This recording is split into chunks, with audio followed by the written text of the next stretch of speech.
perbahasan. 5 minit, Yang Berhormat. Terima kasih Tuan Pengerusi kerana memberi peluang pada Tuan untuk membahaskan rang Undang-Undang Perpajakan Tambahan 2025 peringkat jawatan kuasa.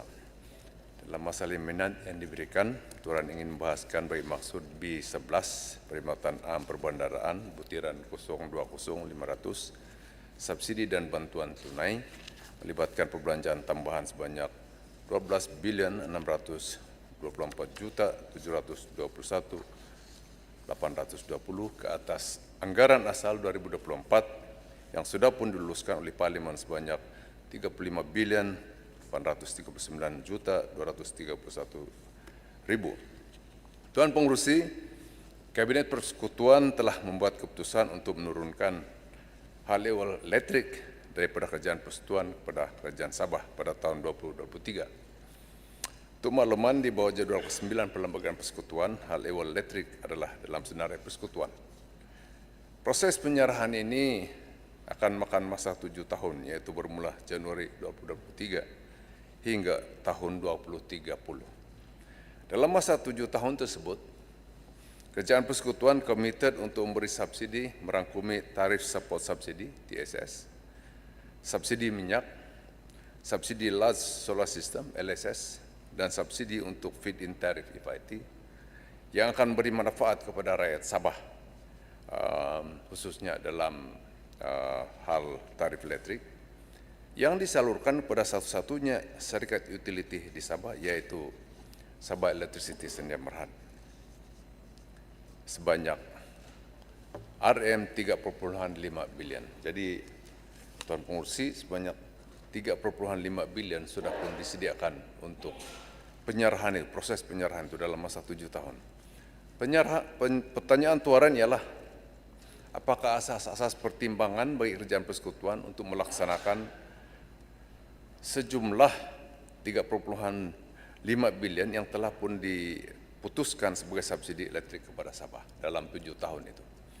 Nah, pertanyaan Tuan ini saya buat kerana mulai beberapa tahun lepas, tahun 2024 sehingga tahun 2020 atau tahun 2030, di mana sasaran kita pada tahun 2030 ialah pada ketika itu Sabah Electricity akan menjadi sebuah syarikat utility yang financially sustainable pada ketika itu. Dan pertanyaan ini sangat kritikal pada ketika ini kerana setiap tahun, contohnya tahun ini, tahun 2025, Kerajaan Persekutuan telah pun membuat satu komitmen kepada Sabah untuk memberi subsidi elektrik, yaitu sebanyak RM700 juta. Tetapi jumlah subsidi yang telah diluluskan oleh Suruhanjaya Tenaga Sabah ialah RM944 juta. Ini berarti ada lagi 244 RM244 juta yang berkurangan, tidak cukup. Mana dia subsidi dari Kerajaan Persekutuan tidak akan mencukupi. Jadi pertanyaan kita ialah, siapakah nanti yang bertanggung jawab untuk membayar kekurangan 244 juta itu? Dan saya juga ingin, Tuan juga ingin bertanya, kenapakah RM244 juta ini tidak dapat dibayar sepenuhnya daripada RM3.5 bilion yang sudah pun dilulus oleh pihak persekutuan yang termasuk dalam transformasi sehingga tahun 2030 itu. Itu ya pertanyaan saya.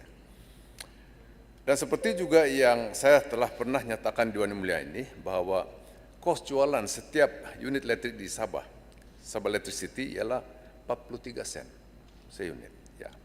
Sedangkan jualan kepada kita, kepada pengguna, ialah 34,2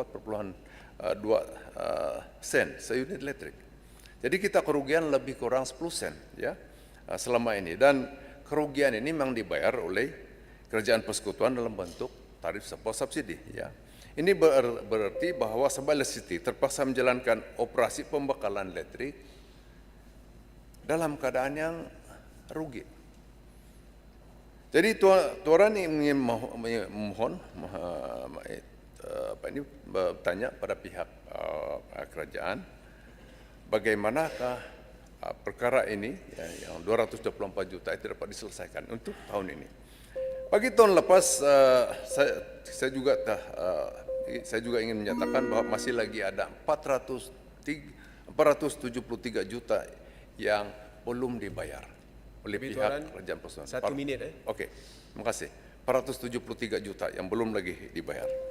Jadi dan masih menunggu pihak Sabah Electricity masih lagi menunggu sehingga pada hari ini, ya pada ketika ini. Ya jadi Tuan ingin bertanya pada Yang Berhormat Menteri, apakah status pembayaran tersebut, apakah dia akan dibayar atau tidak dibayar, dan apakah dia kalau tidak dibayar bagaimanakah pihak Sabah Electricity dapat memastikan agar operasi pembakaran bateri di Sabah itu dapat dijalankan sebaik-baik mungkin. Jadi itu saja Tuan Pengerusi, saya memohon terima kasih. Terima kasih Yang Berhormat Tuan. Saya jemput Yang Berhormat Putrajaya. 5 minit. Terima kasih Tuan Pengerusi. Pertama sekali Tuan Pengerusi, beberapa perkara yang saya cadang nak sentuh di peringkat jawatan kuasa ini telah disentuh oleh Yang Berhormat Menteri sewaktu beliau menggulung di peringkat dasar tadi. Jadi saya akan tumpukan pada perkara yang tidak disentuh atau tidak disentuh secara mendalam dalam sesi perbahasan ini. Pertama sekali butiran 020500 subsidi dan bantuan tunai. Saya mohon Menteri menyatakan jumlah subsidi diesel yang telah dibelanjakan bagi tahun 2024 mengikut kategori iaitu Fleet Card SKDS, Budi Madani dan juga Budi Agri Komoditi. Seterusnya saya mohon Yang Berhormat Menteri nyatakan jumlah penerima subsidi diesel berdasarkan setiap kategori tersebut. Maknanya SKDS berapa syarikat, Budi Agri Komoditi berapa ramai dan juga begitu juga dengan Budi Madani. Seterusnya saya mohon Menteri menyatakan jumlah subsidi yang disalurkan berdasarkan jualan di stesen minyak mengikut negeri termasuk bagi negeri Sabah dan Sarawak. Dan saya ingin bertanya apakah penjimatan daripada kenaikan harga diesel adalah seperti mana yang dijangka oleh pihak Kementerian Keuangan di peringkat awal ianya dilaksanakan. Dan saya mohon Menteri menyatakan secara bertulis jumlah perbelanjaan bagi subsidi diesel bermula daripada tahun 2010 sehingga tahun 2024. Ini bertulis pun tak apa. Mengenai subsidi bersasar petrol ini, seperti mana yang disebut oleh Yang Berhormat Menteri, syarat kelayakan siapa yang boleh terima, siapa yang tak boleh terima ini sehingga hari ini masih belum ditetapkan. Dan kita dah sampai ke hampir ke pertengahan tahun 2025. Kalau ikut perancangan asal kerajaan nak laksanakan dalam pertengahan 2025. Jadi boleh tak diberi paling lambat ni bila rakyat boleh tahu ni siapa yang masuk dalam golongan T15 ini. Seterusnya berkaitan dengan pendekatan untuk penyaluran bantuan ini. Saya telah cadangkan di Dewan ini banyak kali bahawa untuk memastikan bantuan ini dapat disalurkan dengan lebih menyeluruh dan efisien, perlu ada satu one-stop center untuk menilai siapa yang layak, siapa tak layak. Kementerian boleh datang atau keluarkan pelbagai inisiatif yang nak dilaksanakan, tetapi one-stop center inilah yang akan membuat penilaian. Jadi ianya lebih kurang Centrelink di Australia. Kami di peringkat di sebelah perbankan telah cadangkan perkara ini dalam tawaran kami untuk PRU ke-15 yang lepas. Ya, ringkas berkaitan dengan petasan ini. Sebelum ini kita digendangkan dengan data padu. Persoalan saya, apakah keberkesanan data tersebut tak mampu untuk nak melaksanakan masalah? Terima kasih.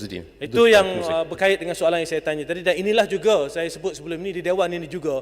Saya kata data itu dah ada, tetapi kalau tidak ada agensi khusus, maknanya dia akan berterabur siapa yang akan menggunakan data itu.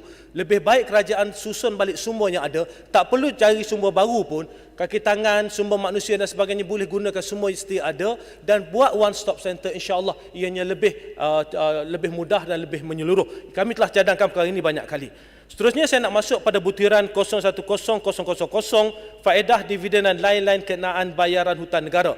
Saya mohon Menteri nyatakan jumlah sebenar hutang baharu kerajaan bagi tahun 2024. Saya mohon juga Menteri nyatakan berapakah hutang baru yang telah diambil kerajaan sejak 1 Januari 2025 sehingga ke hari ini. Saya sebut tentang hutang baru ini kerana bermula 2018 definisi hutang ini dimasukkan juga definisi dalam hutang ini dimasukkan juga liability. Oleh itu saya mohon Menteri menyatakan jumlah keseluruhan hutang dan liability kerajaan meliputi hutang langsung kerajaan, jaminan pinjaman yang ditanggung kerajaan serta liability lain termasuk bayaran pajakan bagi projek kerjasama awam swasta atau PFI. Saya mohon Menteri nyatakan secara bertulis, yang ini tak apa, panjang sikit, hutang dan liability kerajaan untuk setiap tahun bagi tahun 2018, setiap tahun sehingga tahun 2024. Saya juga mohon Menteri menyatakan ke semua projek PFI yang telah ditandatangani sejak kerajaan ini mula ditubuhkan dan berapakah nilai bagi setiap PFI yang telah ditandatangani ini. Seterusnya, berapakah bayaran balik setiap tahun yang perlu dibayar oleh kerajaan untuk PFI ini. Jadi ini merupakan perkara-perkara yang berkaitan dengan PFI ini, termasuklah juga sewaan helikopter dan sebagainya. Jadi kalau saya boleh minta supaya Menteri senaraikan sejak kerajaan ini masuk, apakah projek-projek PFI yang telah dilaksanakan, berapa jumlahnya. Terima kasih Yang Berhormat Menteri. Terima kasih Yang Berhormat Putrajaya. Seterusnya saya jemput Yang Berhormat Sandakan.